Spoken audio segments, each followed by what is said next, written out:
Job creation continues to be a concern with many Minnesotans. Here to talk about that issue and a look ahead to potentially what could happen in the next legislative session on that issue, we have Senator Ted Lillie. Thanks for joining us, Senator. Thank you. Thank you very much. Let's begin just talking a little bit about your perspective of the slow yet steady growth in job creation, particularly in the state. Do you think that this job growth will continue? Has the trend been set? Well, I believe it will continue. The challenge is going to be at what rate will it continue. Minnesota in the last 2 years has created 80,000 private sector jobs. And again, have those jobs come from government or have those jobs come from the private sector? These are private sector jobs that have been created in Minnesota. And the real question that people might ask is, all right, what is the role of government in creating those jobs?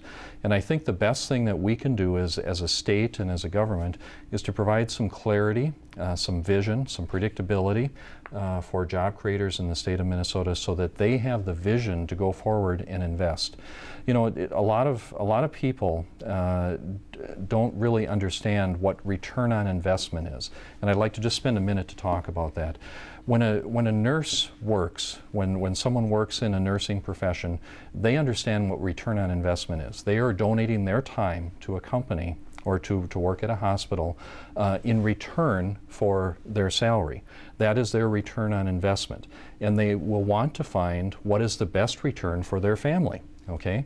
So whatever that job is that people are doing, they know what return on investment is because that's where they're getting the best return from that time that they've invested. Job creators have the same thing. If a job creator wants to start a new business, if a family wants to start a new business, they probably have to go to a bank and get a loan. They have to get a mortgage on their home or find some way to get money to start that business. And they're not going to do that if they don't have predictability that they can get a return on that investment so that their family will do better in the future than they are today. So the job creators and the workers basically are looking for the same thing, and that's how do we grow jobs? How do we create jobs? And how do I get the best return for my family as I go forward? So the idea of how to grow jobs and job creation it's shared by each caucus, obviously, but really the approach is a little bit different. We interview Senator John Marty a little bit later in this program, and I'd like to talk to you real briefly about some of the things he said and get your reaction. He agrees that there needs to be some private sector growth, of course. Yes. However, he contends that there needs to be a considerable amount of money put into public sector jobs because the greatest decline in jobs was in education, a lot of teachers in particular. So while he contends that public money should go to creating public jobs, in your opinion, should this be a part of the job growth equation? Well, I do think that government does play a role in the job equation, okay? But at the same time, I think that we have to remember, and John Marty is a good friend of mine, he's a very passionate advocate for his principles, but at the same time, I think we look at our world differently. From his perspective, the investment in the jobs, in the money that the government spends, is creating jobs, and that is the case. But at the same time, we're pulling money from those other families in order to create that job. So if that nursing family that we were talking about earlier, or other workers, are having to pay money in order to support that job, then how does that grow the economy? Because that family that is supporting through their taxes the job that we've created over here is not able to invest in perhaps a new car or go on vacation or their children's education or things like that, which also grows jobs. So I think where we're looking at is two different sides of the table. And the side that I think really helps us grow out of this economic situation that the state and the nation are in is if we have a broad-based job growth instead of specifically just in the public sector. I want to take it a step further too and play devil's advocate again. Sure. He also contends, Senator Marty also contends that at this time in particular, with roads and bridges not being in the greatest shape, that now is the time to invest in that infrastructure while getting some of the construction trades back to work as well. Cheap, you know, prices are cheap. Would you contend that now is the time as well? Yeah, actually, we did that in the last session. We had a very good-sized bonding bill. He'd like a larger bonding bill. Well, of course he would, and Senator Marty put forward a bill that was not passed. It did not get very far, and the reason for that is we have limits to what we can invest There's a criteria that has been in place for bonding for a number of sessions. It's not a Republican or Democrat situation. It's basically the policy that Minnesota has applied over the years to what level of bonding do we implement in the state of Minnesota.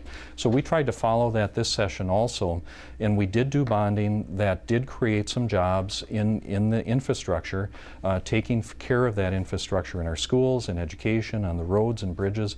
These are important things, but there also is a question to how much can we do and when is it appropriate. Okay, let's take a look ahead to the next legislative session. There is a projected budget deficit in this next cycle.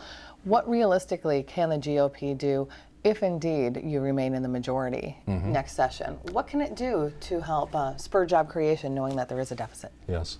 Well, Julie, the first thing is there really a projected deficit? And that's something that we'll be talking about. That'll be a lot of fun to hear the pundits discuss that as time goes forward. Every single projection that has come forward in the last 2 years has been better than what was predicted. So we came in 2 years ago with a $6.2 billion deficit, and we ended up with a $1.5 billion surplus after those 2 years. Okay, now we had to borrow some money from different places to get that done, just like our families would borrow in certain situations. We did the same thing as a government. But at the same time, we have surpluses that have come forward in the estimates that come out. The next one is November, and we predict that not only have we refilled the reserve funds, the cash flow accounts, we will be able to pay back the school shift, and we think that there will be a surplus. Now, how do we specifically grow jobs in the next session?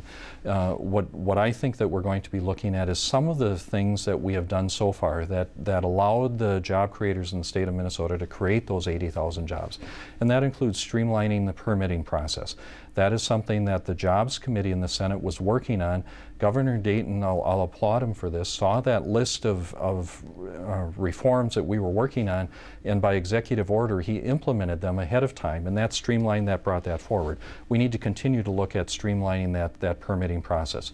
Regulations continue to be problematic for job creators, and we're not talking about changing all of the regulations, but there are some regulations that are not adding a real benefit to employee safety, to the environment, to things like that. So let's be very cautious about what those regulations are.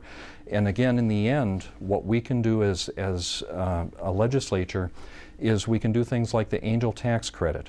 That is something where we invest money in the investors that work with job creators to invest in new startup businesses. And Governor Dayton vetoed that the last session, but that is something that I think we need to work on again. And we're just about out of time, but yes or no, do you think you'll try to propose the eventual elimination, the phasing out of a business property tax? I think we must do that. Minnesota is the 50th worst tax environment for businesses in the country, and we have to find a way to provide that clarity, that vision, and that opportunity so that families and businesses can grow, and part of that process is the tax equation. Senator Ted Lillie, we are out of time. Thank you for your perspective today. Thank you very much. We appreciate it. Thank you.